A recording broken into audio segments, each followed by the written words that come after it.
Good morning from Grand Valley Farm. It's October 16th, 2025, and around 9:30.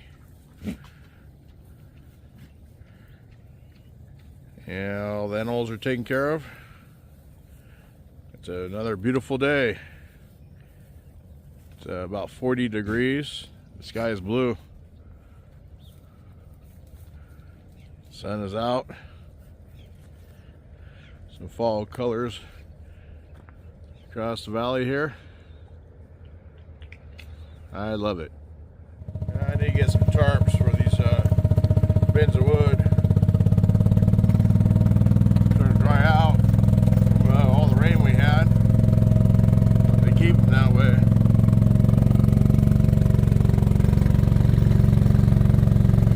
I gotta get up to the house, get another cup of coffee, and I got some work to do on the computer, and then hopefully